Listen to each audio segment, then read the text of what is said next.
up, everybody? My name is Amy, and this is the Ruby Pearl Glamper True Crime Podcast.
Hello, everyone. Welcome to the Ruby Pearl Glamper True Crime Podcast. My name is Amy. Welcome to my show. I hope everyone is having a great evening. I do apologize for being late. I had a rough day yesterday, and I don't really want to get into the details right now, but needless to say, I tried to hire someone to do a job. They tried to screw me over, and when I made a bad Google review about them, they didn't like that very much. So they decided to try to do what was right, so I would take the bad review off of his business. Y'all know I'm a victim's advocate, and I stand up for myself as a victim. I stand up for you as a victim. You know, I just don't like getting screwed over. I don't like seeing people I care about getting screwed over. Hi, old lady O and Pam. Pam, thank you so much for sticking it out with me. Yeah, I smooth fell asleep and woke up and realized it was dark, and I was like, oh Lord, I missed my show.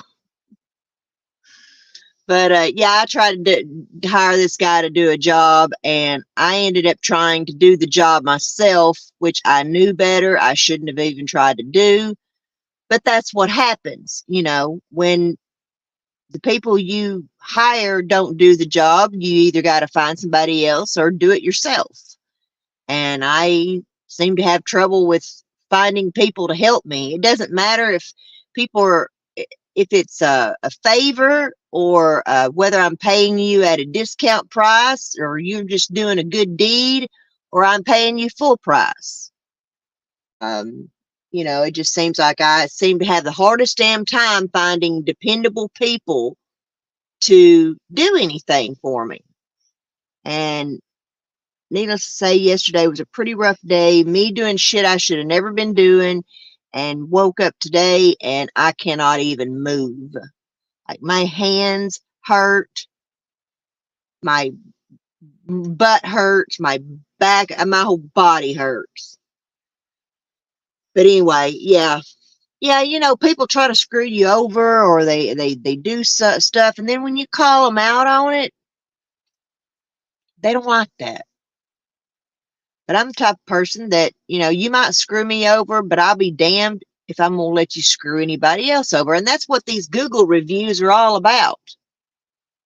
You know, I should be able to tell my true story of what happened with you and your business, and me trying to hire you to do a job.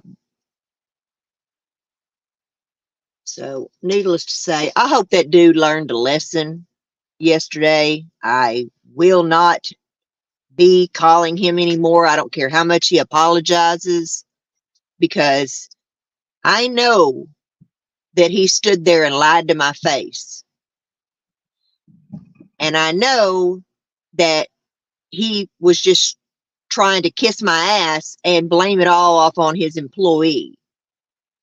But, you know, this guy is the same age as my kids, okay?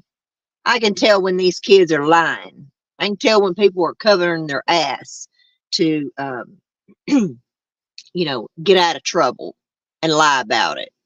So, but anyway, so y'all, for those of you that have followed me for very long, you know that I've been into true crime for a long, long, long time. Started back in the late 80s. And throughout the 90s, there were just so many high profile cases that happened that I followed. You know, there was the case of Susan Smith drowning her two little boys in Lost John D. Lake. There was OJ killing Nicole Brown and Ron Goldman. There was John Benet Ramsey.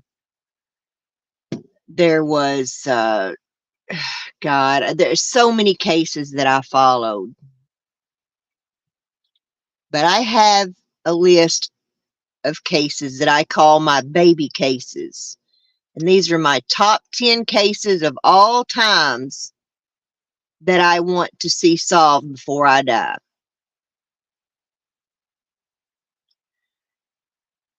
And the murder of Tupac Shakur is one of those cases that I have followed since it happened.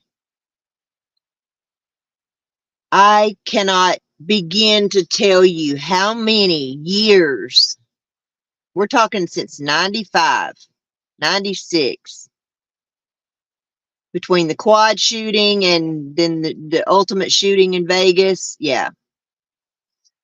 I cannot tell you the amount of years of sleepless nights, hours upon hours of sleepless nights that I spent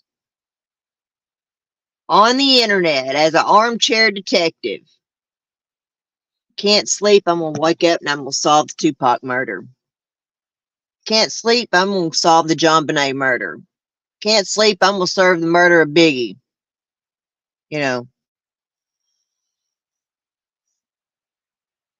this case, if you lived through that generation throughout the 90s of gangster rap and the murders of Tupac and Biggie and, you know, OJ and the OJ case and, you know, all that crazy stuff that happened in the 90s, the Columbine shooting, you know, there was just so much.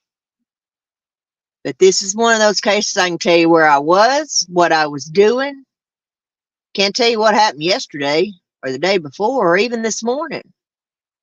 But I can tell you what I was doing drunk 27 years ago. So on the night of September the 7th, the Bruce Sheldon and Mike Tyson fight, rapper Tupac Shakur was gunned down on the Vegas Strip on the corner of Koval and Flamingo. He was on his way to the Club 662 with his record label owner, Suge Knight. They were in a black BMW. When a white Cadillac full of people pulled out, an arm came out the back window, and Tupac Shakur was gunned down in the front seat of that Mercedes. Suge Knight was grazed in the head with a bullet. Anyway, for years, we've known who was in that. For years, we've known who was in that car, in that white Cadillac. Dwayne Keefe D. Davis, Terrence T. Brown, Orlando Baby Lane Anderson, and DeAndre Smith, Big Dre. Now, prior to the shooting, when they were still at the MGM Grand, one of the death row entourage who had been mugged and had his death row chain stolen from him by a couple of Compton Crips at a Foot Locker. Well, this Orlando Anderson, also known as Baby Lane, was one of the guys that jumped Trayvon, and stole his necklace. So when they're all walking out of this Bruce Seldon Mike Tyson fight, he sees Orlando Baby Lane Anderson standing there in the hallway of the big hallway of the MGM Grand, and says, "There's one of them dudes that jumped me." So Tupac hears what Trayvon says and goes and just starts beating and kicking the shit out of Orlando Anderson, and then Suge Knight and everybody else joined in on the kicking him. "Hi, Teresa, how are you?" And then later on, this white Cadillac pulls up beside the Mercedes that or BMW that they were in, and shoots Tupac. He lived on life support for a few days, and then they the last time of trying to revive him, his mother, Afeni Shakur, said, "No more. Let my son go. Let him go. Let him rest in peace." He survived that quad shooting of being shot 7 times. But this time, Pac would have never been the same had he lived through that. He just would have never been the same. Fast forward, all 27 years later, there have been documentaries, books, interviews on every news media you can imagine.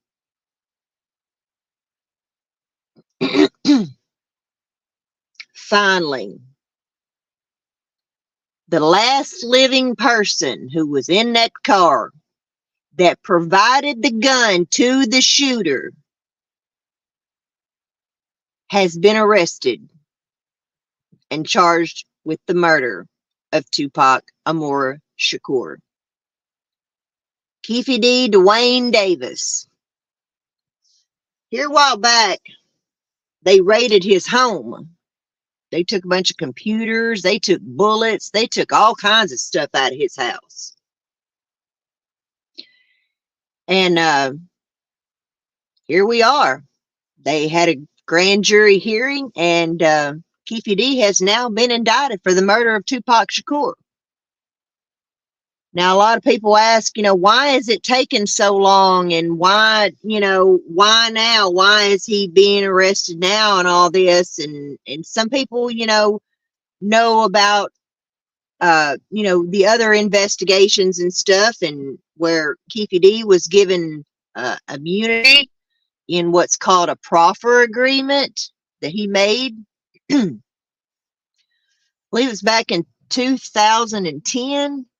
Valletta Wallace, who is the mother of Christopher Wallace, the notorious B.I.G., Biggie, who was gunned down a year later,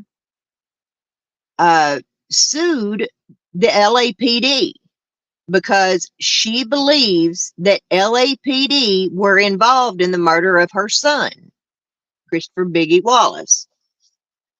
So Greg Kading was brought in to review this case and investigate the murder of Biggie. And, because, he's LAPD and this is LAPD she's accusing. So naturally, LAPD wants, they don't want to have to pay Valletta Wallace. They don't want to have to admit or whatever that some of their own were involved in killing the second biggest rapper of all times. or should I say third greatest rapper of all times, because in the religion of gangster rap, in the Bible of gangster rap, it states that Eazy-E is the godfather of gangster rap. Tupac is the king of the West Coast. Biggie is the king of the East Coast. And Boosie wants to try to claim he's king of the South, but you know, there's a lot of Southern rappers a whole lot better than Boosie. Even though I like Boosie, let me say I like Boosie's music. I really don't like Boosie all that much though, because he just don't know how to shut his mouth. He's just one of those that just overloads his ass. You know, like shut up while you're ahead. Be like the Dixie Chicks. Shut up and sing. Shut up and rap. Boosie. Oh, but anyway, y'all, I have waited for this day for 27 years. All those sleepless nights of like, I'm going to figure out just who in the hell killed Tupac Shakur. And there's a lot of theories out there about what happened to Tupac and how it all went down. And there's a lot of theories that fit. And, you know, there is a conspiracy involving Suge Knight.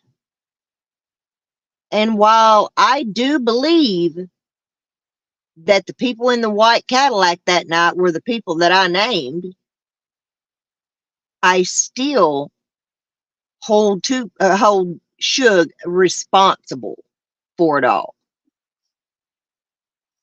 which is it's kind of really another long, drawn out story of why I still suspect him. And the thing is that Suge Knight has known from day one who was in that car. He looked straight in Keefy D's eyes. Keefy D even says, Suge looked dead straight at me. He knowed who was in that car. But the story goes, you know, that Keefy D claims that he handed the gun, and that he first tried to hide the gun or hand the gun to Big Dre. And Big Dre said no. So Orlando Anderson grabbed the gun and he did it. Now, I don't know how much truth there is to all that, you know, but witnesses from Tupac's side that, you know, saw the arm come out of the window say that the arm was a dark-skinned African-American arm.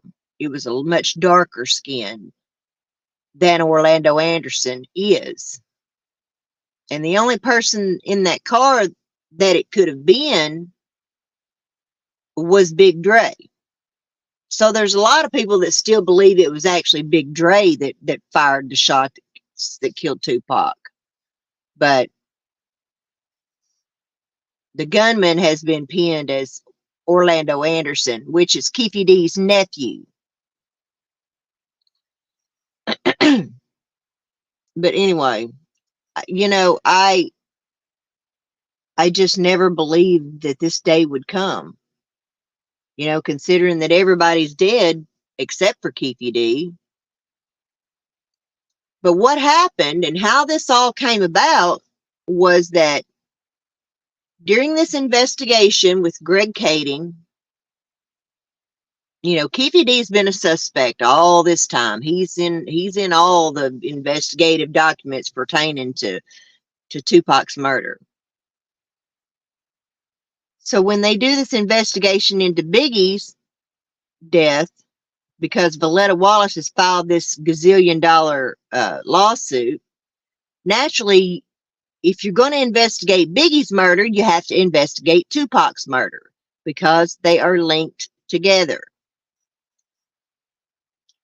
And they built a case against Keefy D for drugs and stuff. Run a major drug ring. And oh yes, Suge Knight knows who pulled that trigger. He knows. He knew everybody who was in that car. But all Suge Knight cared about was covering his own ass. And even placed a call from jail, because he went back to jail for all that too. He broke his parole when he was in on beating up Orlando Anderson, and that shit's on tape.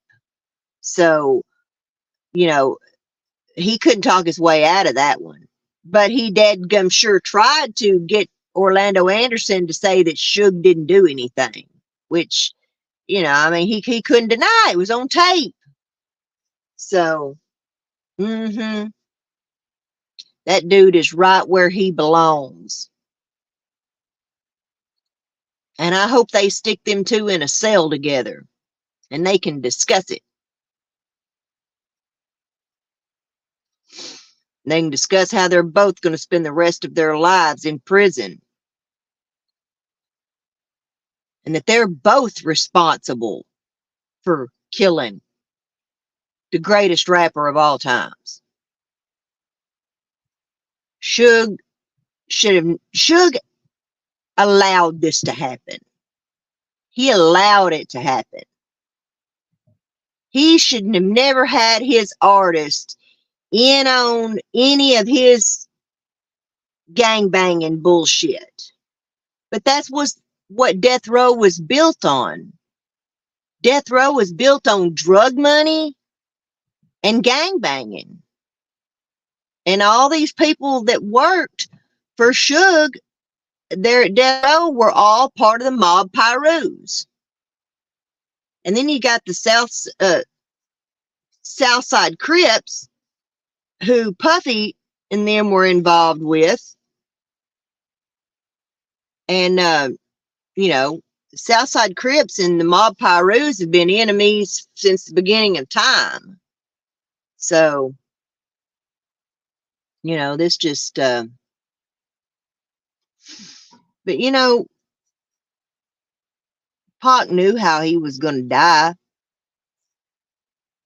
You know, and that's what he sang about. It's what he rapped about. The shit that was going on in the streets. Live by the gun, die by the gun. But he had a message. And in his short 25 years on here on earth, no matter how old you are, I don't think there's anybody in the world that you can ask, do you know who Tupac Shakur is? And they would tell you no. My granddaughter knows who Tupac Shakur is. My kids know. You know, everyone knows. Even if you don't listen to rap, everybody knows who Tupac Shakur is. That man made an impact. He came from a family that had major impact on the United States of America with the Black Panther Party. His mother was a Black Panther. His biological father was a Black Panther. His stepfather, whose name he took, Mutula Shakur, they finally, recently, not long ago, let that man out of prison. That man's been in prison since the, 70s? On some racketeering and conspiracy bullshit? Yeah. Mutula Shakur should have been let out a long time ago. But that's how much power Mutula Shakur had and still has. That man, I could sit and listen to Mutula Shakur talk forever, just like I could sit and listen to Feeney talk and Tupac talk. And his aunt, too, Joe, Afeni's sister.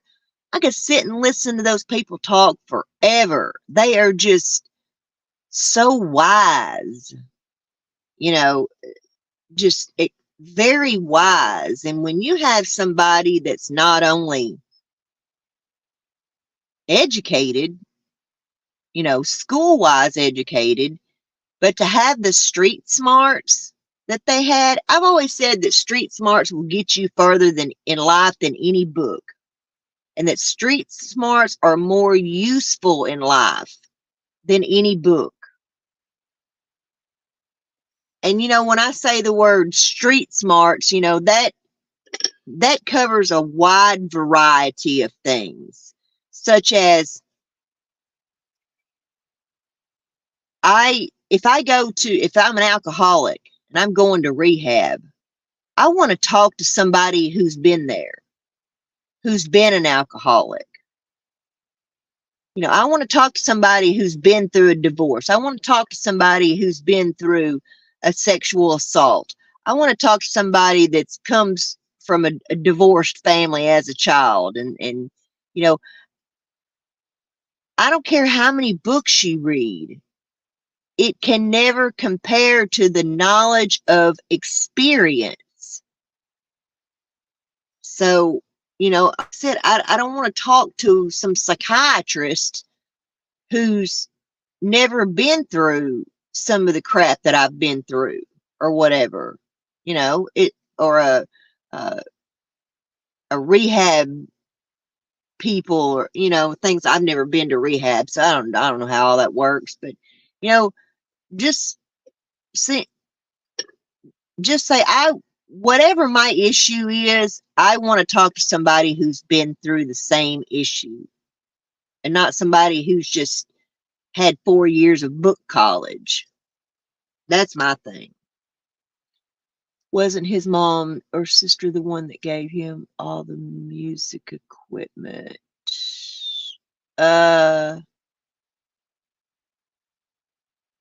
You're gonna have to be more specific, Pam. I know that in the early days, Tupac, this woman that helped him in his early days, her name was Tracy. Tupac and the Outlaws slept on her floor a lot. And, there's one place that they called it the Top Ramen Shack. Everybody had their spot on the floor and ramen noodles. And that was it. So they called it the Top Ramen Shack. I don't remember if that was somebody else's house or if that was actually Tracy's apartment that they referred to as the Top Ramen Shack. But yeah, when you ain't got nothing but a couple of Cool Whip bowls and some ramen noodles and everybody's got a blanket and a pillow on the floor, honey, you're living the high life compared to being on the streets, But I just wish that Afeni was here, to finally see this. But I was hearing in the news today that Tupac's family is aware of what's going on. They are very happy about all this. He's got a sister, he's got a brother, Mopreme, and his sister, Set. I don't really know how to pronounce her name, Sakawa. And his favorite Aunt Joe, is still alive, and Matula, and Kidada Jones was his girlfriend.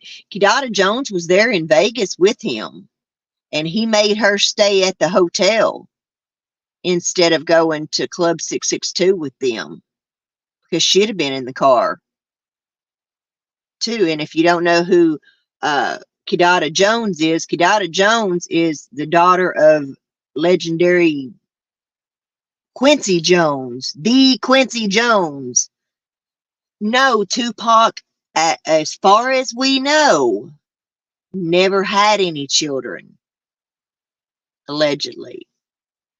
No one has come forth with any child that allegedly belonged to Tupac, which is so sad, I would love to have seen him had a son, just like, Suge Knight did. Someone to carry on his legend. But, that's the thing, the Shore family will be they are legends in our history books. They are talked about in history.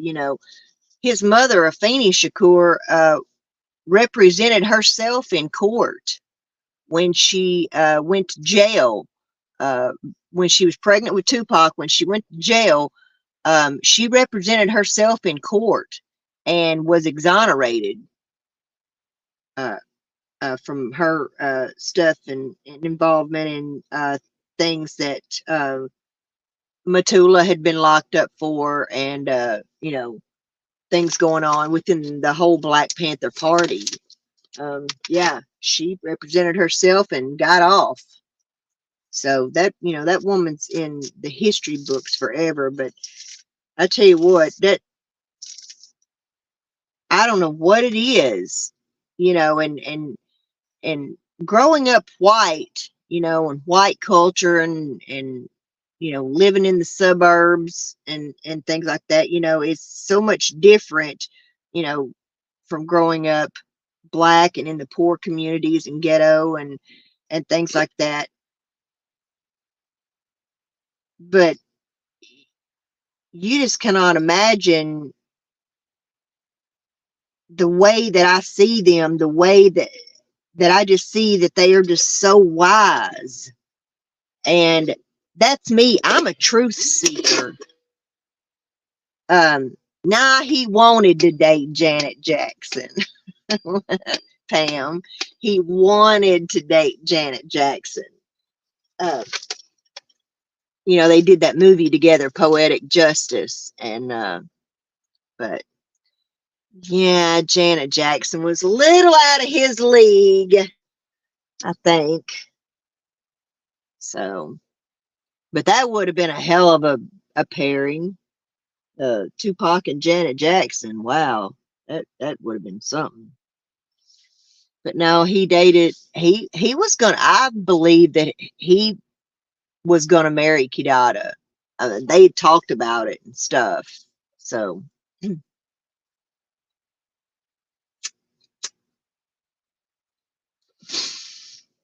but anyway, so when I got up and I logged on, got on the internet and saw the headlines that Keefy D had been arrested, I was just at first I didn't want to believe it. At first I just you know thought it was just more media clickbait stuff or whatever. But then the press conference and all this stuff came out. I'm like, whoa, this shit's for real. Because I've listened to every interview that Keefy D's. I've listened to all those interviews from everybody back in the day that had any connection or any involvement in both Tupac's murder, Biggie's murder, as well as everything that went down with Eazy-E and Ruthless Records and all that. I mean, I know that stuff like the back of my hand. And I just think, wow, it's just I just never would have believed it. But I want to talk for just a minute a little more about that proffer agreement that went on with during the Biggie investigation that they gave Keefy D, because this is a question that people are not quite understanding. They're saying, well, I thought Keefy D had immunity. He had immunity one time only in a back room somewhere with Greg Kading. Okay. When he walked out that door and said anything outside the door of that room, that was on him. And that voided that proffer agreement. He made that proffer agreement to tell everything he knew about Tupac and Biggie's murders in exchange for letting him go on a complete drug enterprise, running a drug enterprise, basically. That's bigger than just, selling a little crack on the corner. He wasn't just selling a little crack on the corner. He was running a drug enterprise. And he went out here and he wrote a book. And he wrote all about the murder of Tupac and everything that happened in that book. He's been on DJ Vlad. He's been on just every hip hop news station and talked about, what happened. And that's where he screwed up. He thought since they gave him immunity in that room, he had immunity forever, because he confessed to all this in that room. But like I said, that proffer agreement, that immunity only was valid right there in that room. It wasn't valid, 5 years later, 10 years later, when you're going on DJ Vlad and you're writing books and shit, admitting to be an accomplice in, the murder of somebody, especially the biggest rapper of all times, bragging about it. It's just sickening. And I mean, it just, you can't imagine some of the language coming out of my mouth when I would sit and listen to those interviews and stuff between him and, and lots of different people, Mob James, all the interviews he's done, and Reggie Wright, and now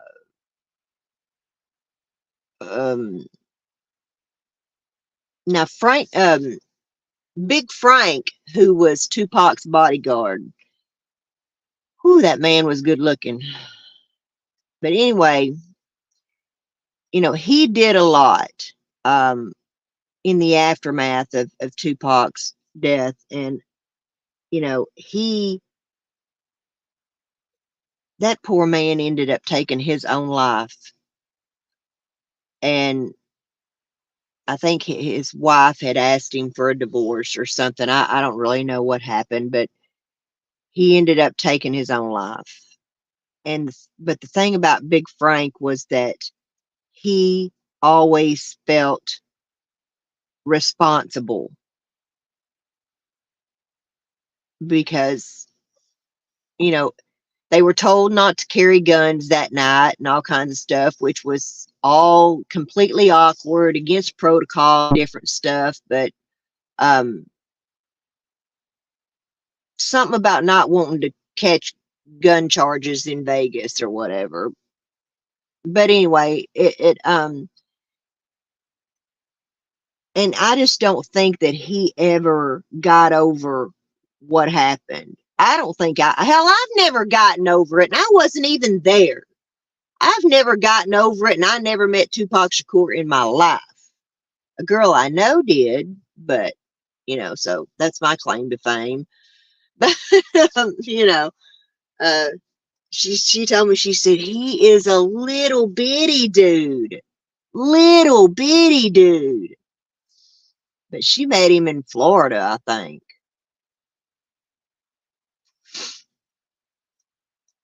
But yeah, I just don't think that Big Frank, he just always felt, because he was Pac's bodyguard and he loved him, and they were like brothers, and Pac had appointed him, a long time before that, and told Suge, I don't want nobody with me but Big Frank.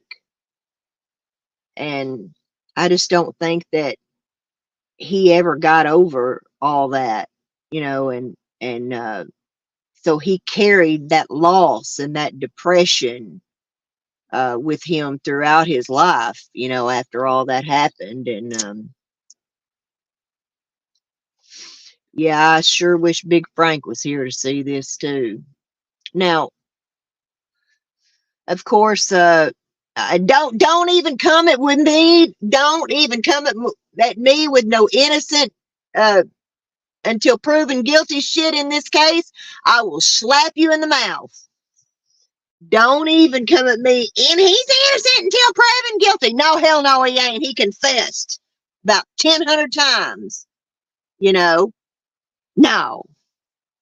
Ain't no innocent till proven guilty in this case. But he will go to trial, and apparently, from their investigation, they found evidence, new evidence, and things as well within from his home that links him to the murder. I don't know exactly what they pulled, but it was worded as though he was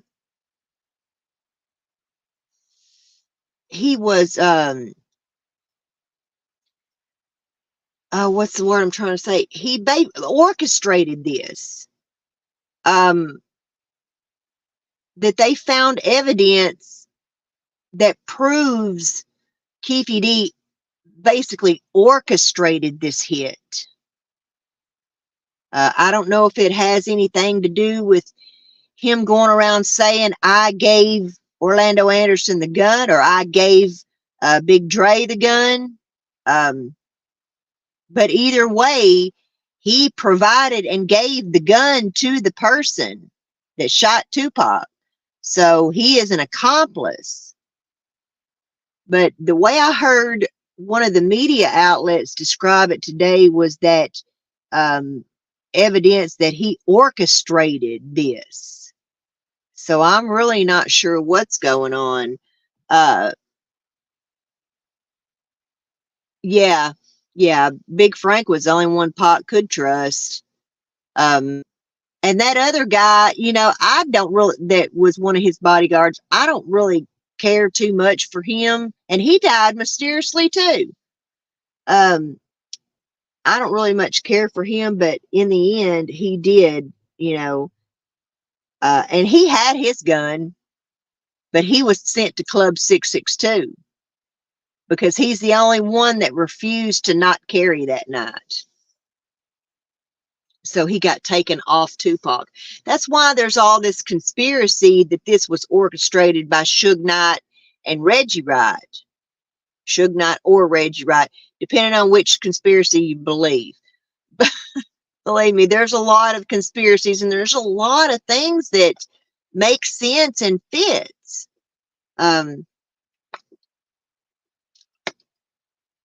But I do blame, Suge. I hold him responsible. Yeah, he's just as guilty.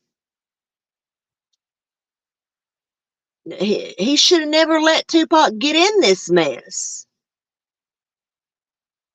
And there's always been this conspiracy theory that Orlando Anderson was a plant, that he was planted there at the MGM for them to see and to, put the wheels in motion that, all ended up happening, and, then the fallout. But,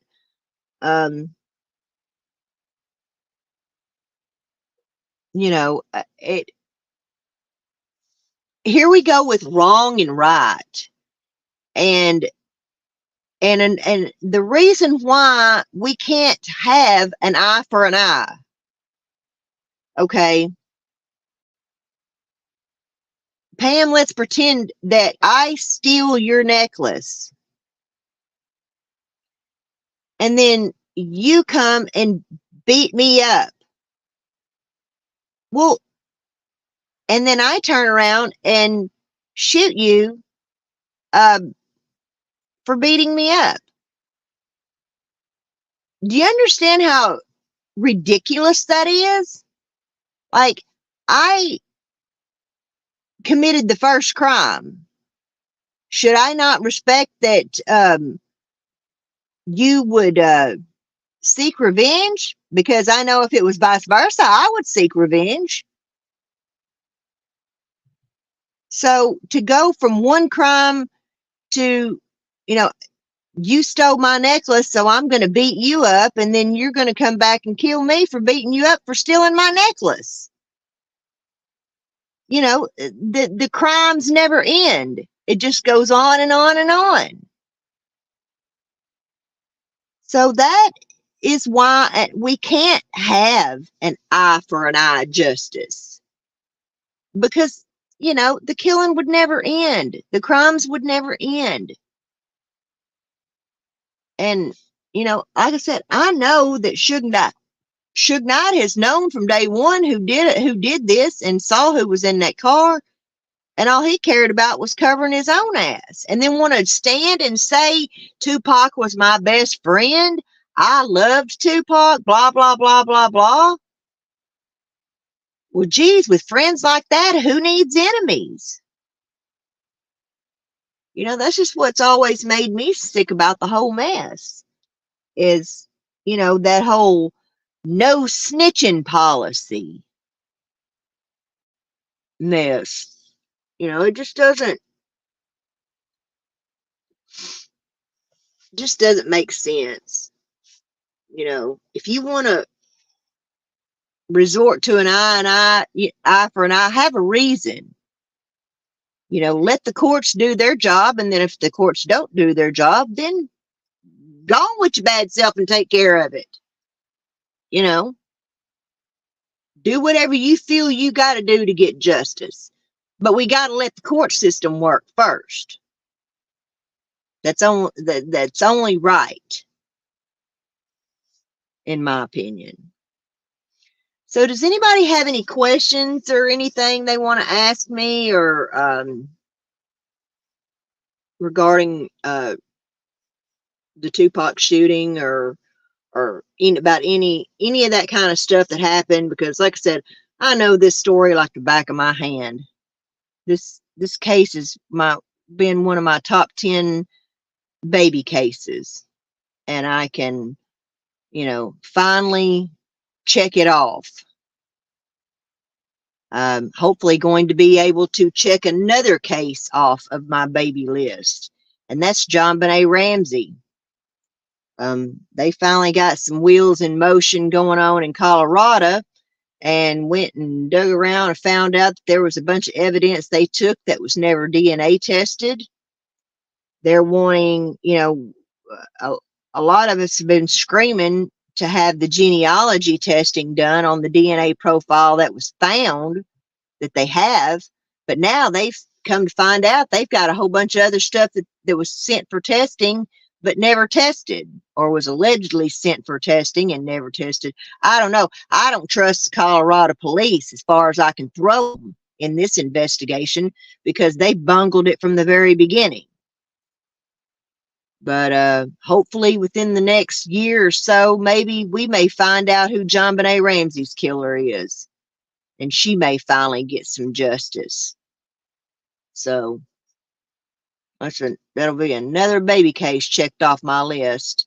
I had one of my baby cases checked off my list a couple of years ago when genetic genealogy finally solved the case of El Dorado Jane Doe here in Arkansas. El Dorado, Arkansas, a girl went unidentified for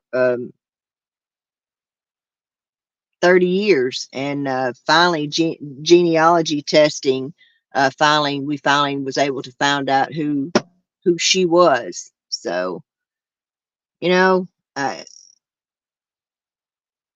what does it say in the Bible? The truth shall come to light, and everything in the end will be known, or whatever, however that goes. Everything in the end will, anyway. So, I hope this is, finally,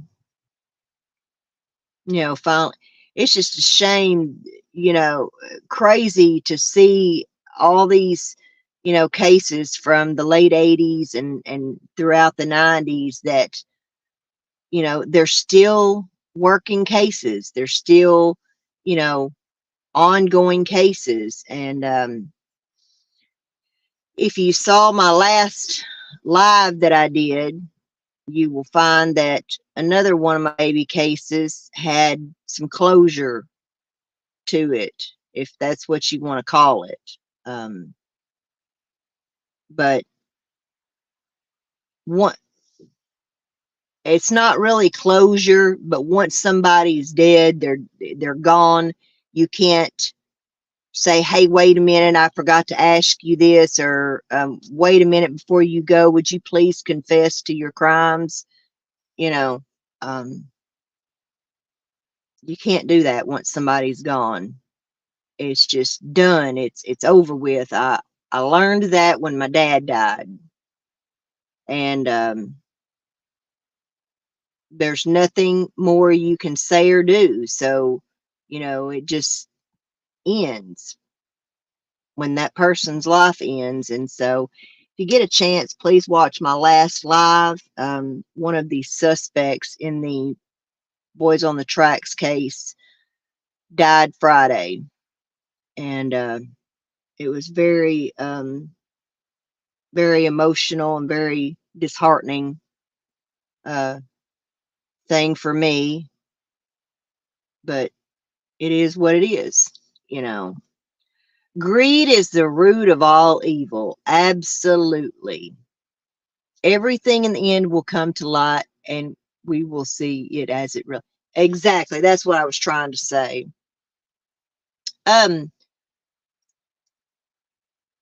Does anybody want to come up on panel and talk?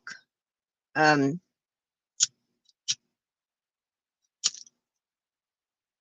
am going to get into talking just a little bit about Ethan Crumbley. But yeah, the judge decided in the Ethan Crumbley case, who is the Oxford school shooter, the judge has decided that he is eligible for life without parole. So, and he's going to be formally sentenced on, I think it said December the 8th. And so, looks like we're probably going to see a life without parole sentence for Ethan Crumbley. The devil's horns will eventually show. Absolutely. And I see it coming. I see it coming. I fully believe we are in the end times and stuff. And although the Bible says that we're not supposed to try to figure out when Jesus Christ will come back, um, that's actually a sin. We're not supposed to know when he's coming back or try to figure it out. I'm not necessarily trying to figure it out. I just fully believe that we are in the end times and that we are close to seeing that day come.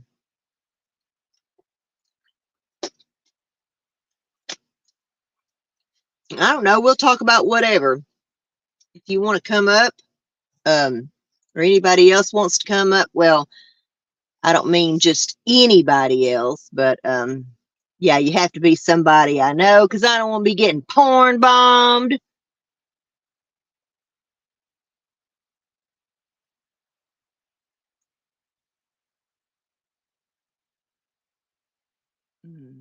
Okay.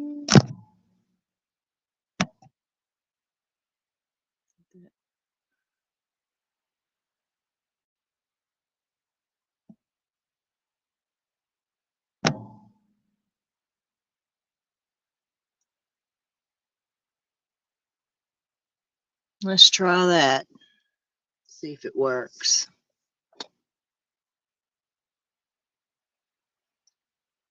So take that link if anybody wants to come up, and I, of course, know who you are. Let's just chit chat about these stories and cases and whatever you want to talk about. Like I said, if somebody wants to come up,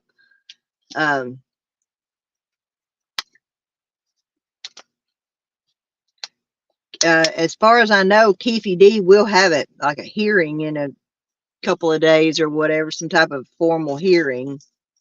But I am going to see if I can find the whole affidavit for his arrest and whatnot. I'm sure it's out there. I just, like I said, I fell asleep today or this evening, And so I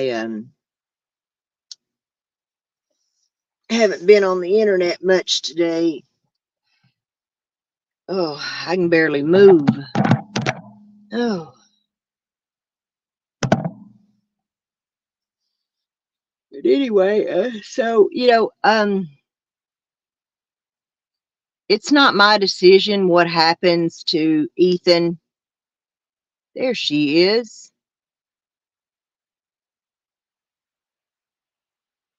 Hey, Pam.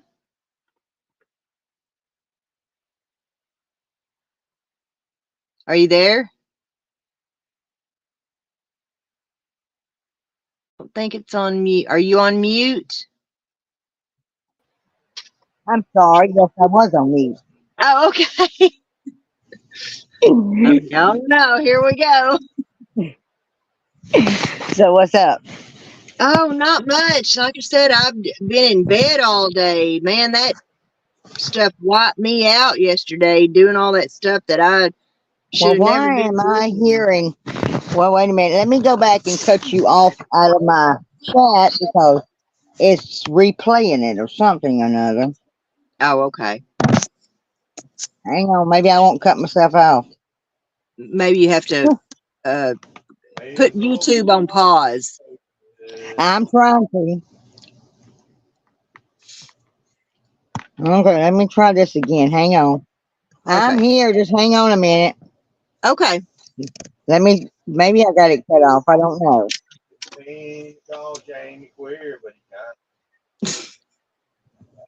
I hear some old geezers singing in the background.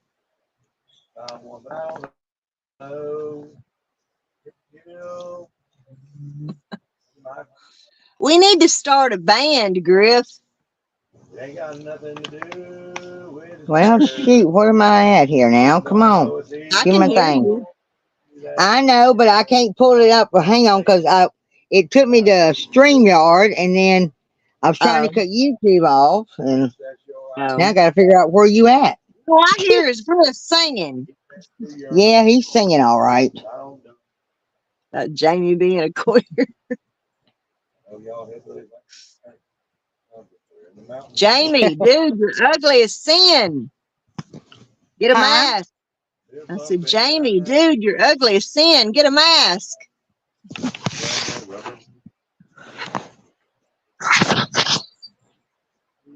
Yeah, well, I don't think a damn mask would help that shit. No, that dude's way too ugly. If I encountered him face to face, I'd run Well, why am crying. I still It's hecking? scary. Okay, now maybe I cut it off then. Can you hear me? Yeah, I can hear you Oh, good. okay. Okay. Now, what were Yeah. you going to ask me? Huh? What, were you going to ask me something? I don't think so. Oh, It's been a crazy day today. I was off today, and I've been lazy as all get out, and I ain't done nothing. Ain't been up on my feet, but my darn feet are so swollen this evening. yeah, my hands hurt. My rear end hurts from sitting on the ground outside way too long. And like I said, stuff I should never been doing, but I tell you, people are just. And I even said something to that dude about it last night. I'm like, I just don't think you quite understand the way things were, because like I said, this guy's my kid's age, which I did not realize.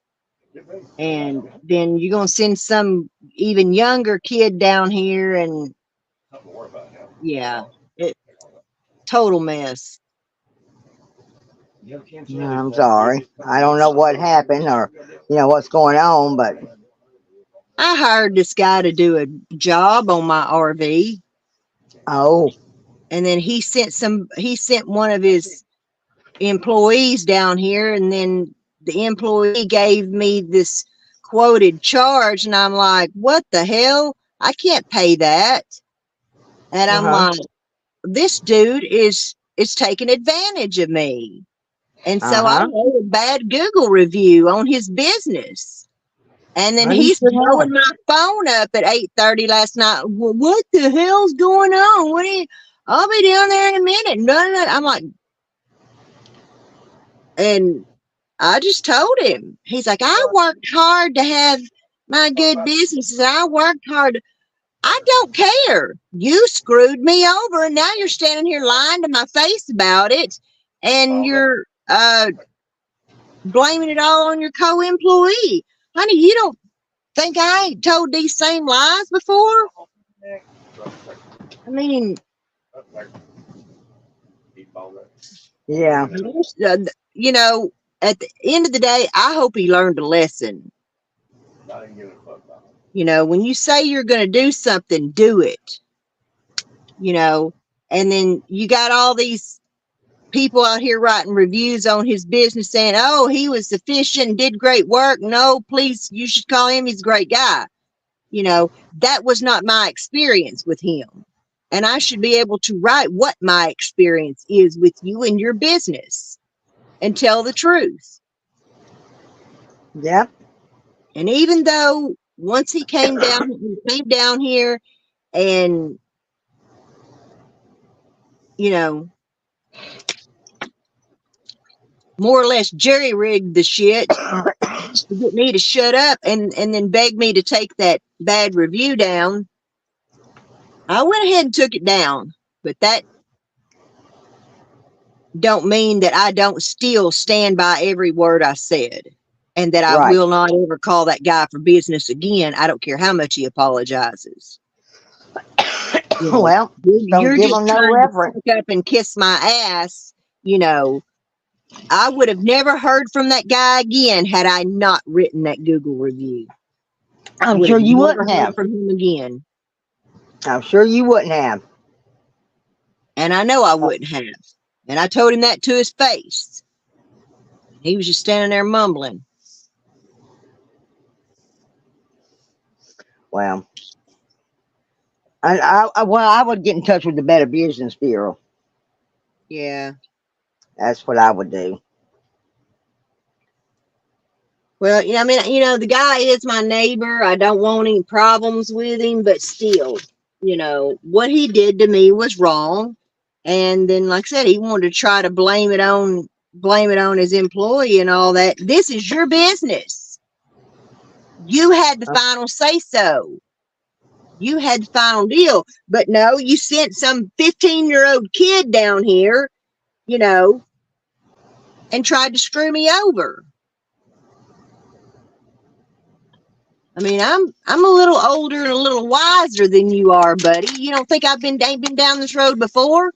Somebody trying to screw me over? As a matter of fact, I have. And I sat here and told him that whole story. And how that story pissed off an entire community of what those guys did to me.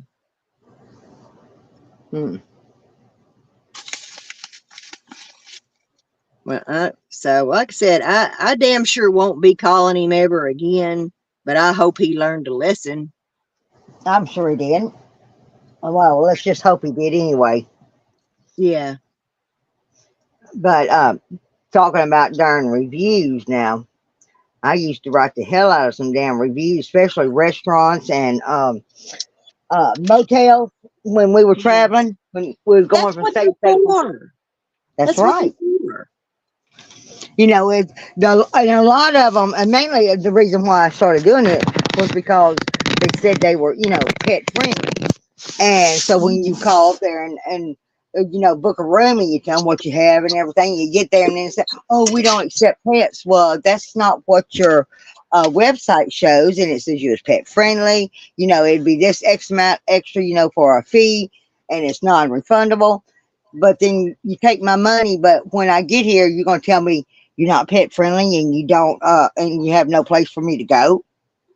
No. See, yeah, I would have too. I definitely would have. That's what those Google reviews are for. And people are supposed to, you know, tell the truth of what their experience is, because, you know, I've got to where now I have to read reviews on stuff that I buy online because I've Yeah. ended up with some bullshit or crap, or or finding out a company is fraudulent or whatever. I got into that mess last month, and took me forever to get my money back. They say that the pandemic is the reason why everything's so damn sky high. No, it ain't. It's because the shit people do to them. The crap they sell them, and then when they sue their butts, of course they're gonna raise the Mhm. damn price. It's the Mhm. it's the crap they do to the hardworking average American person. You know, Exactly. Have I you mean, I ever don't have watched extra the money show just to throw American around. Greed?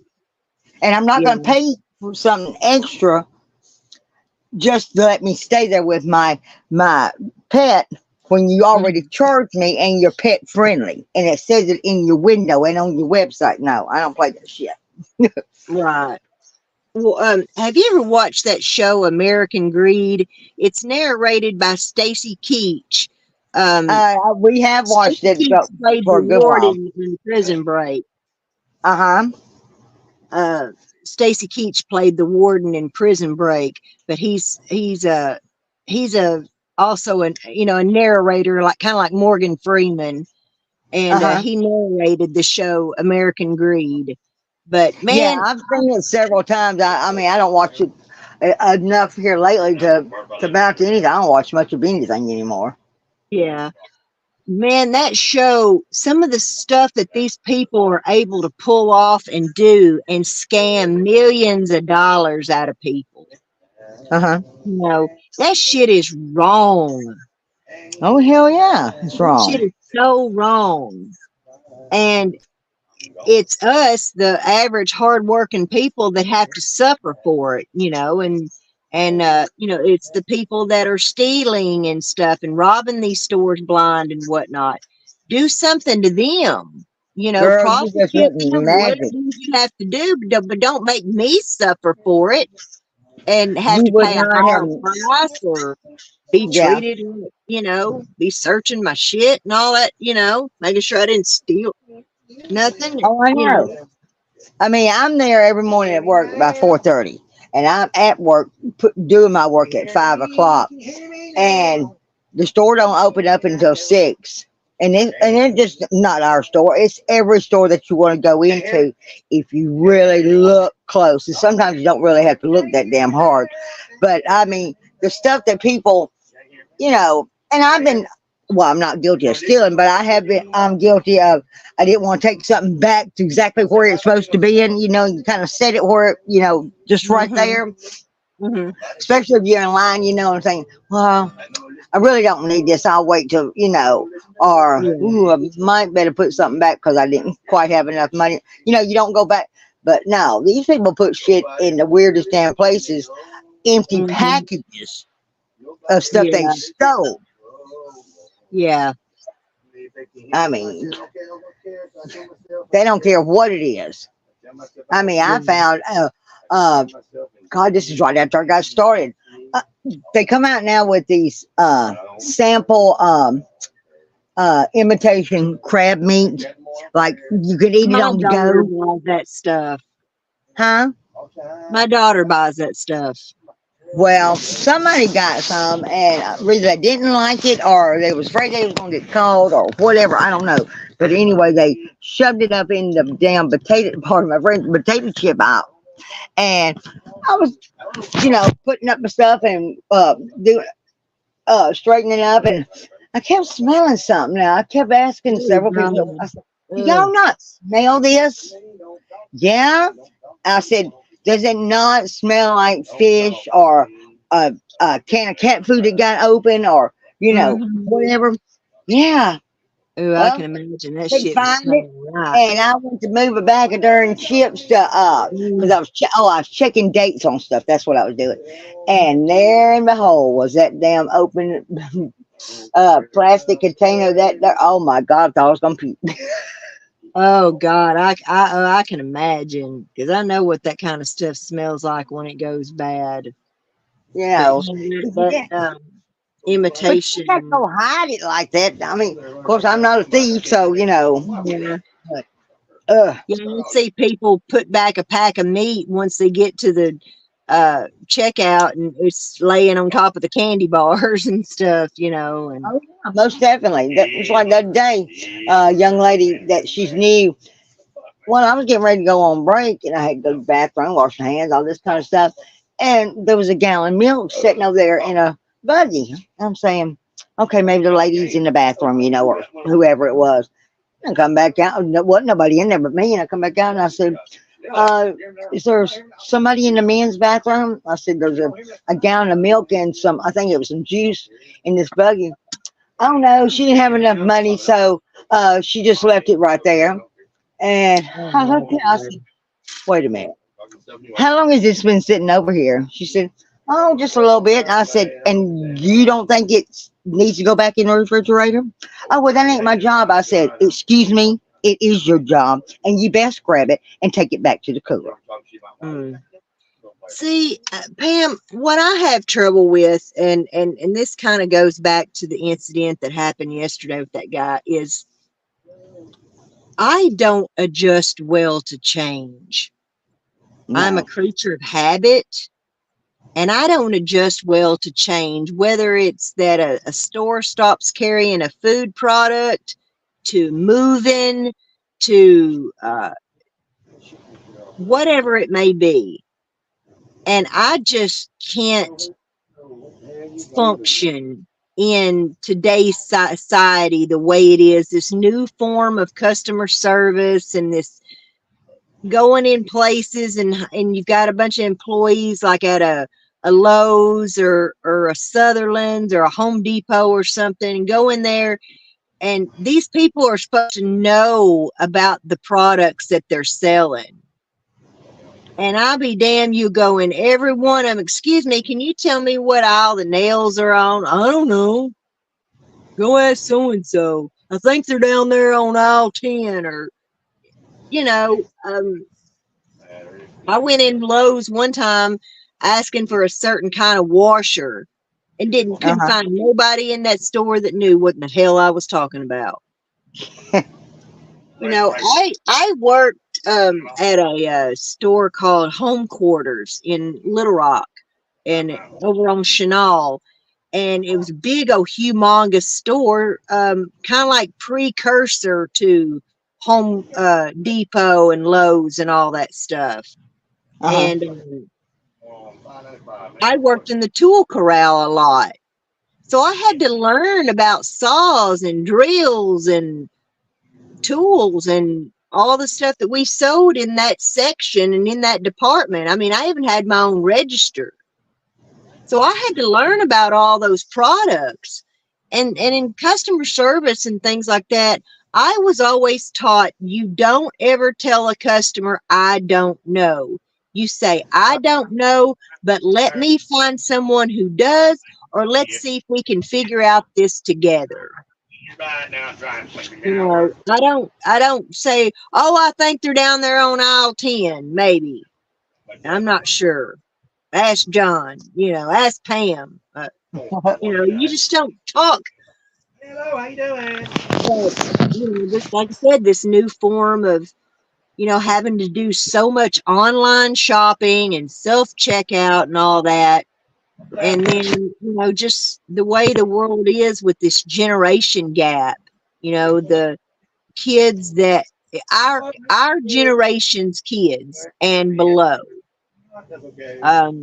we are just in some kind of a completely different time gap.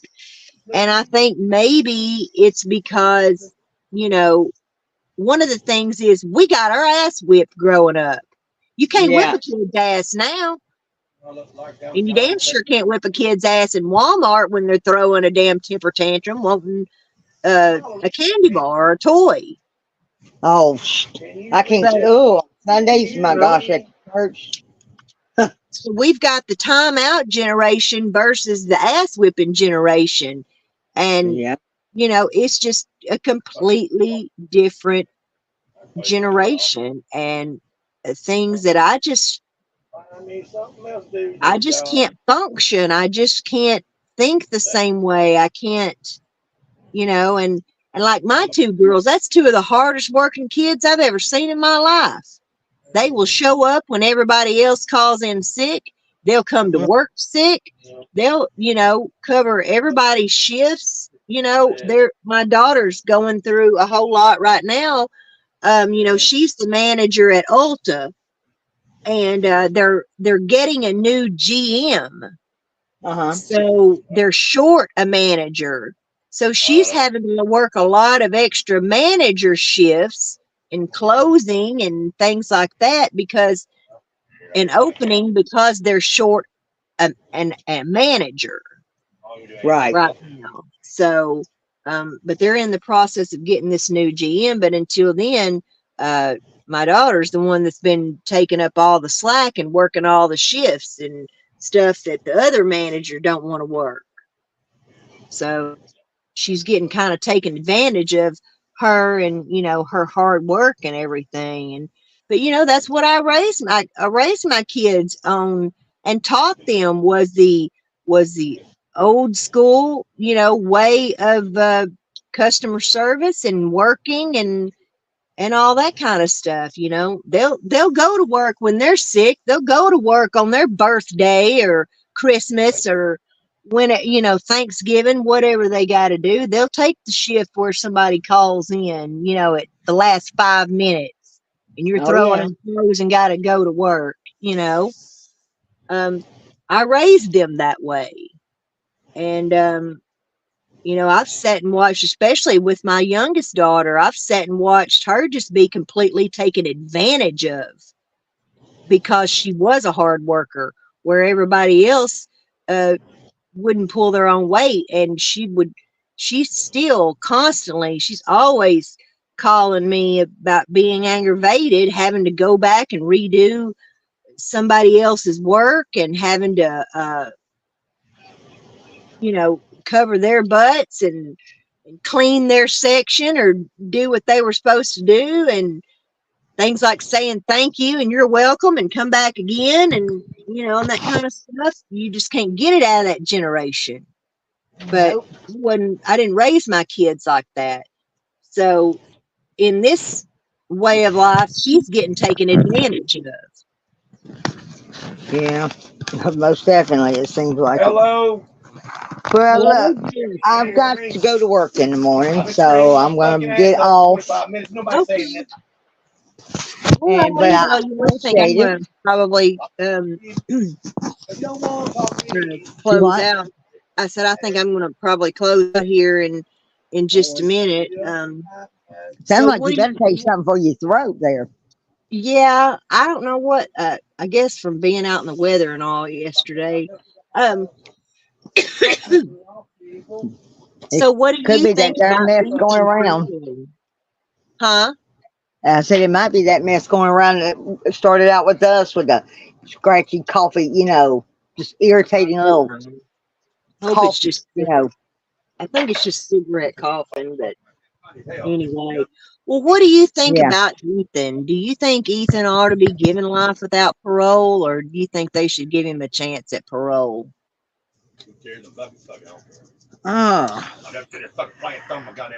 I would, yeah, that's kind of hard, I personally, considering his age, yeah. Well, they're saying things like they don't think he can be rehabilitated in prison, and they don't think that he's sorry for what he did. They say that he has still been fascinated with violence since he's been in jail. But well, it depends on what kind of counseling he's getting, if he's getting any or not, I'd like to see him give him an opportunity. What I'd like to see is I'd like to see them send him to a juvenile place until he's 18. Right. That's what I'm talking about. Because I wish they did it till he was 21. But at least 18, because that is the legal age by law that says we're an adult. But if they sent him to a juvie place till he was 18 and let him get some counseling, let him do some things that what he needs to do to start a path of rehabilitation. Then if they move him to if they have to move him to adult prison, he can spend 20, 30, 40 years or whatever.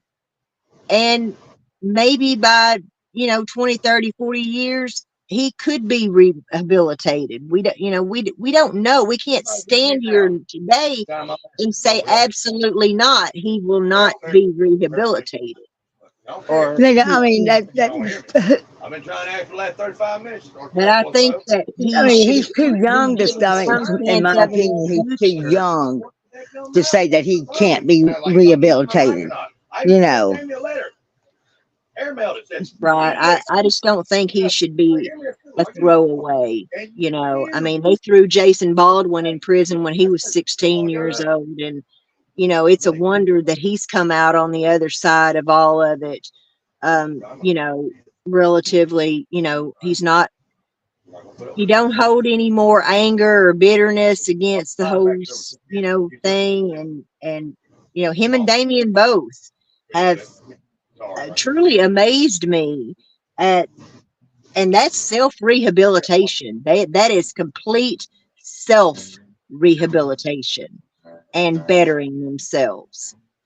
And they've both bettered themselves. Jesse didn't so much, but Damon and Jason have definitely rehabilitated themselves. So I just don't, I think, and they were accused of crimes that they didn't commit. That I don't believe they committed. Damien was put on death row and Jason was given life without parole. So they were supposed to both die in prison. But Yep. look at the way they turned out. They are model citizens. So I just don't think that that first school shooting that happened here in Arkansas a year before Columbine happened in Jonesboro, as a matter of fact. And those kids were the only two kids that have ever lived a school shooting until the Parkland shooter. These two were the only ones that didn't take their own lives after they did what they did. Yeah. And the only two that ever went to juvenile jail. So, but my friend Tara worked with them out at Alexandria Youth Service Center, and she told me, she said, Andrew Golden, he'll be fine. But Mitchell Johnson, that kid is evil, and he will end up back in adult prison. And she was exactly right. So, and as far as we know, Andrew Golden did go on to become a model citizen and whatnot. He ended up dying in a car wreck. But that Mitchell Johnson, yeah, he's been in and out of prison several times since then.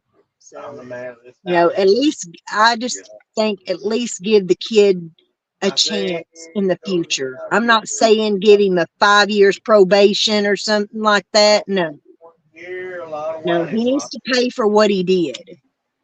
Right. But whether or not he deserves to pay, to spend the rest of his life in prison and not ever even be given a chance to rehabilitate and be eligible for parole. And just because you're eligible for parole doesn't mean you're going to get it. That's right. That's right. Charles Manson and them were all up for parole. And, and now here we have Leslie Van Houten, who finally got parole. But my gosh, this happened in 71? We're in 2023. I mean, that's how many years is that? 50 something? I mean, I'm 52, but I was born in 70. So, you're talking this, and that's what you call institutionalized. I mean, she's known nothing but prison her whole life. Right. So, I wonder what's going on with her. As far as I know, I don't know if she's done any interviews or not. But I haven't heard a thing. I just think that he should at least be eligible. And so 20, 30 years from now, if he is rehabilitated and is eligible for parole, then they can decide whether they want to give him parole or they can deny him. But at least make him eligible, give him a chance. Yeah. As hard as it is, because this was a case that really hit me hard. And for once, I felt so much sympathy for the perpetrator as much as I did the victims, because I understand, I just, a lot of me can relate to Ethan. There's just some of those pieces of me that can relate to Ethan and understand. So, I just feel like that, yeah, oh, he did something extremely horrible, but and it is going to be up to him, he's got to want to rehabilitate himself. So let's just, let's you can give him a life sentence with the eligibility of parole. What a man's gonna do, and I'm gonna do what. That's how it was with the Manson family and stuff, was that, they were, well, theirs all got commuted to life when they outruled the death penalty in California years ago. But yeah, I think I'd just like to see him be able to at least have some eligibility for parole in the future. And if he don't rehabilitate himself, then that's his own fault. Let him rot in prison. Yeah. I'm sorry. I was about to close my eyes there for a second. All righty, well, I'll let you go. I'm fixing to, I think, close out and probably go to bed myself. I apologize for that. Whew. I'm tired too. Like I said, I can't even hardly move. Well, our crew consists of 6 people, and there's only been 2 of us there this past whole week. So they really worked the fool out of us this week. Yeah, I know. It seems like every place of business that I go into these days, they're always shorthanded. Well, a lot of them's been out sick. We've had that.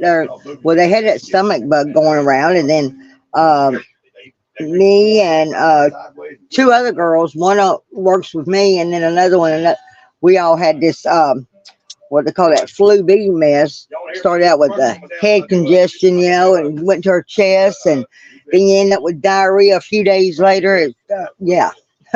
Yeah. So I wasn't even over that when I went back. Had to go back to work. Yeah. Yeah, you done got me yawning now, girl. I'm sorry. But and I should, like I said, I flip off and on all day. So yeah.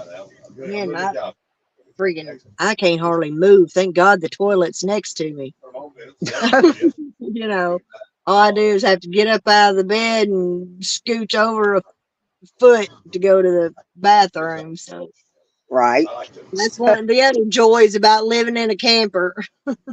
Oh yeah, I just slide off the end of the bed, walk about 4 feet, and there's ours. So you're not running trying to make it to the bathroom. No.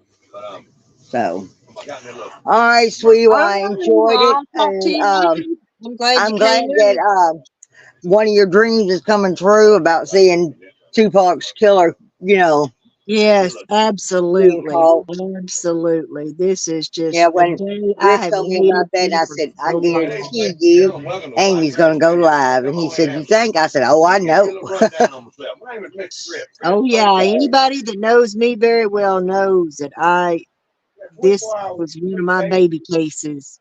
And I still want to know the truth, or what at least what they say is the truth, and do something about the people that killed Biggie as well. Right. I think that the cops that were involved in the Rampart scandal are the ones that killed Biggie. And I still believe that the LAPD was involved in killing members of the LAPD who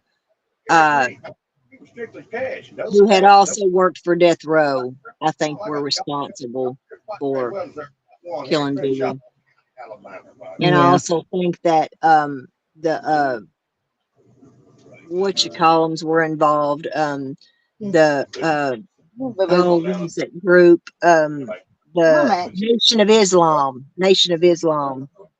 Yeah. I think they were involved in it as well.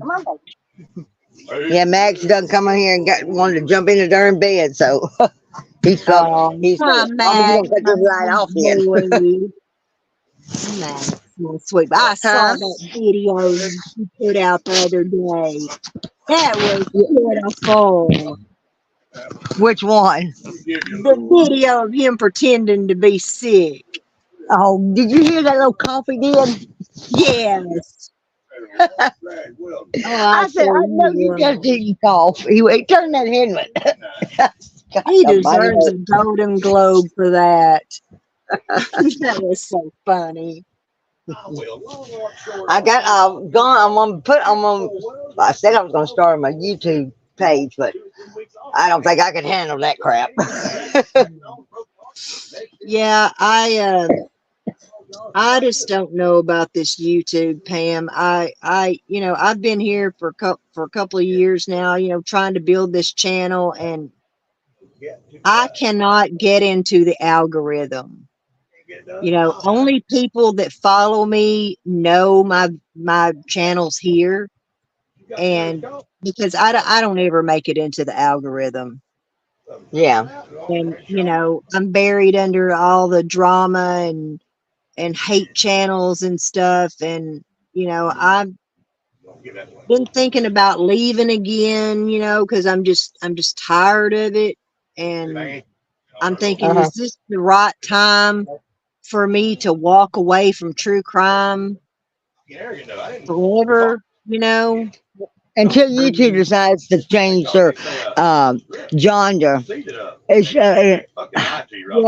Yeah, we need a or kick the ones out that are not doing true crime.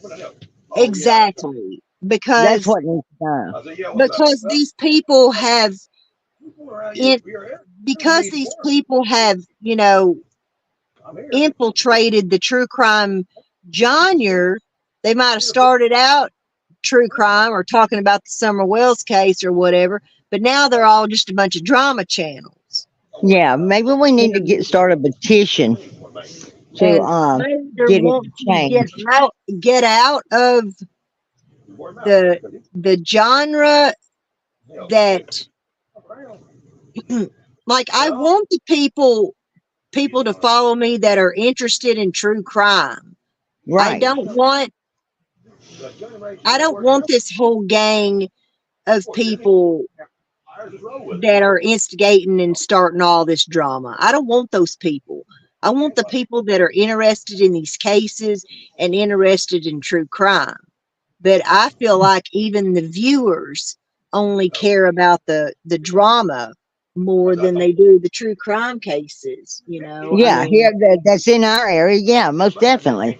But so much of it spawned out of the Summer Wells case that, it's here to stay, and I want to get out of that audience, and I have wanted to figure out how to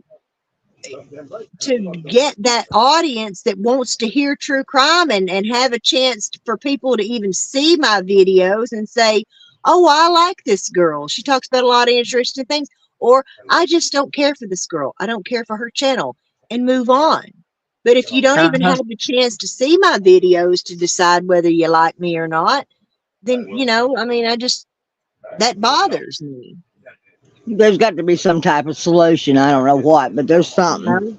I've got 500 followers, yet only get 25 views at the most. Mm-hmm. So something's wrong. Something's not right. Where's these 500 people that are following my channel, supposedly? Why are they not seeing my videos, or why are they not, you know, are they not coming up in their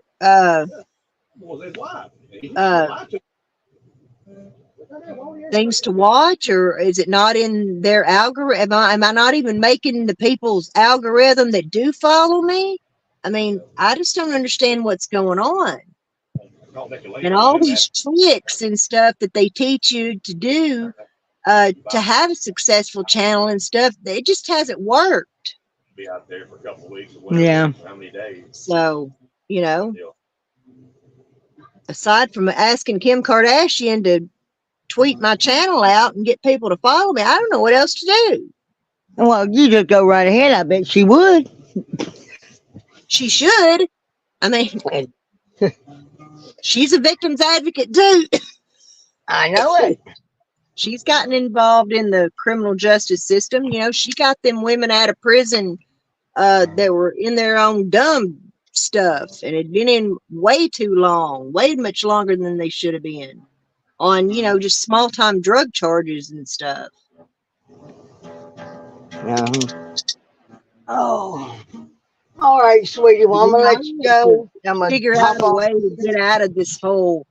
Now, I mean, and don't get me wrong. There's a lot of good people here that do follow my channel. They follow your channel. They follow Bullhorn Betty's channel and stuff like that. But I don't know. I feel like the trolls and the drama outweighs the people trying to put out true crime and trying to talk about cases and stuff.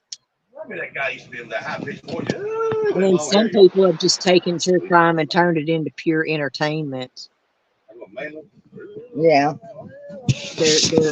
Their channel is it's just true crime entertainment, and I'll leave it at that. That's true. That is true. So. All right, dear. All righty, y'all take care. And I'll take care of yourself, and try not to be getting on your neighbor's butt so damn much here lately. Well, you got to keep these people in line. You know, I know. I pulled me a griff on that dude. You know, I'm gonna call somebody out. I'm gonna call your ass out when you do me wrong, or you do somebody else wrong. I'm gonna call your ass out just like Griff does. Lord have mercy, you might not want to do that. People can call me a Karen. I don't give a damn. But I'm not gonna let somebody take advantage of me or overrun me. No, and they shouldn't. So, but on that note, I'm gonna pull a Griff and I'm gonna say good night, my dear. It's been a pleasure. Good night. Come on, baby. He done went back in yonder like, oh, damn, Mama, you gonna cut that light off? Oh, come on, go to bed, Mama. Your boy's waiting on you. He is. He been a good baby today. Give him a big old hug. It'll be November will be a year that I lost Smoke, and it's still been pretty tough. Dang. I know. Who's an animal? But anyway, we will talk with you later and get to feeling better and quit doing things you're supposed to be doing. Huh? I said get to feeling better and quit doing things you ain't got no business doing. I know, but you know. But if you want it done right, you do it yourself. I know. Exactly. And the thing is, you want to know how I learned all the skills I learned over the years? From shitty ass men. That's what I've learned. That's how I've learned all the skills that I have, is from shitty ass men. Yeah. So. I can do plumbing. I can do paint and body work. I can do electrical. I can do woodworking. You name it. I can work on a car. If it's not a new one, I can only work on old stuff. I don't know how to work on this new stuff. Yeah. Put a $5,000 chip in it. That'll fix it. Yeah. All right, girl. Y'all take care. You too, Amy. You have a good night, dear. I enjoyed it now. I did too. Okay. Right, bye-bye. Well, guys, with that in mind, I am going to close out.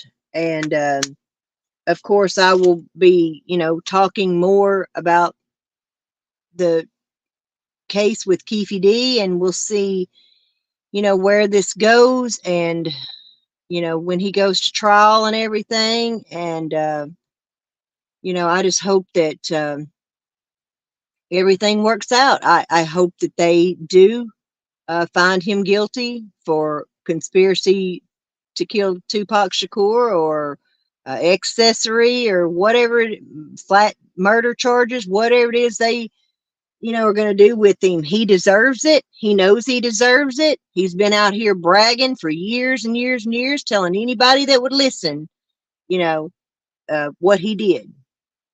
So it's time to bring this to an end and get justice for Tupac Shakur. And Keefe D is unfortunately the only living person left who was in the white Cadillac that night.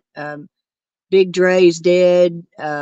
Terrence Brown's dead. Orlando Anderson was gunned down 2 years after Tupac's murder. And, just so many people are gone. Suge Knight's in prison for the rest of his life. Frank Alexander's gone. Tupac's other bodyguard's gone. Gaddafi's gone. Biggie's gone. Just Afeni's gone. It's time to bring this to an end and see Tupac get some justice. He should have got justice 27 years ago. And as far as, Ethan Crumbley, I stand by what I say about Ethan Crumbley, and I, would like to see him at least be able to have a chance at parole in the future if he does rehabilitate himself. But it is solely up to him of whether or not he wants to rehabilitate himself, because there is such thing as self-rehabilitation. That's what I was speaking with Pam about. Jason Baldwin and Damian Eccles of the West Memphis Three, that was pure self-rehabilitation. They have educated themselves, they have learned themselves, and they are model citizens now of the world. And they were accused of a heinous crime. Now, in this instance, they weren't guilty. At least I don't believe they were. Some people believe they were guilty, but I don't. But either way, even if they were guilty, they have proven themselves rehabilitated and become model citizens. So, I don't think it's really a matter of whether they're guilt or innocence. I mean, we know Ethan's guilty. We know he did this, but we certainly can't stand here today and say he will not ever absolutely be able to be rehabilitated. I just don't think we can stand here and say that. And, I mentioned John Benet Ramsey. There's things going on in the John Benet Ramsey case right now, and hopefully maybe by the end of this year, sometime next year, we will hopefully see justice for John Benet Ramsey. So with that in mind, everybody, have a good night. And when you go out into this world, be kind to people. Do unto others as you would want them to do unto you. Be the change that you wish to see in this world. As Michael Jackson said, it starts with the man in the mirror. Until then, remember what Tupac said. Keep your head up. Good night, everybody. Peace out. What's happening, y'all? If you're looking for a sad true crime podcast, then get up off of that thing and boogie on over to the Ruby Pearl Glamper True Crime Podcast, where we give you the lowdown on all things true crime. Oh, and don't forget to hit that subscribe button and ring that notification bell. Catch you on the flip